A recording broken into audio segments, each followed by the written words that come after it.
নমস্কার বন্ধুরা, আবার একটা নতুন ভিডিওতে আপনাদের সবাইকে স্বাগত জানাচ্ছি।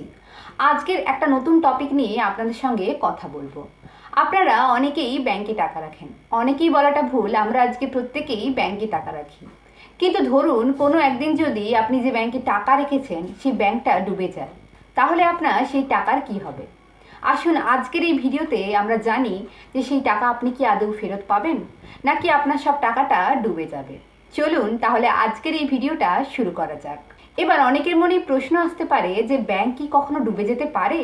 হ্যাঁ, ব্যাংকে অনেক সময়ই আর্থিক সমস্যার সম্মুখীন হতে হয়, তাই ব্যাংক ডুবে যেতে পারে। ভারতে আগেও অনেক ব্যাংকের সাথে এরকম ঘটনা ঘটেছে।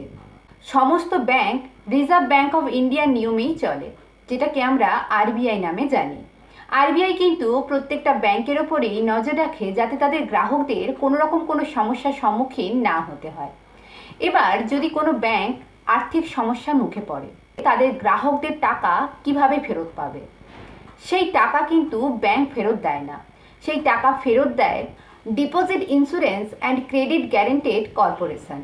এই সংস্থা কিন্তু আরবিআই এর নিয়মেই কাজ করে, তারাই কিন্তু গ্রাহকদের টাকা ফিরিয়ে দিতে সাহায্য করে। কিন্তু এবার প্রশ্ন আসে যে আপনি ঠিক কত টাকা অবধি ফেরত পেতে পারেন। ধরুন আপনার একটা ব্যাংকে সেভিংস অ্যাকাউন্ট, ফিক্সড ডিপোজিট কিংবা কারেন্ট অ্যাকাউন্ট আছে। তো এই তিনটে মিলিয়ে যদি আপনার সেই ব্যাংকে 5 লক্ষ টাকা থেকে থাকে, তাহলে সেই টাকাটা আপনি ফেরত পেতে পারবেন। কিন্তু অনেকের মনেই প্রশ্ন আসতে পারে যে যদি কারো 5 লক্ষ টাকার বেশি থেকে থাকে, তখন সেক্ষেত্রে কি হতে পারে? সেক্ষেত্রে কিন্তু আপনারা পুরো টাকাটা নাও ফেরত পেতে পারেন। নিয়ম অনুযায়ী 5 লক্ষ টাকা অবধি গ্রাহকরা ফেরত পাবে।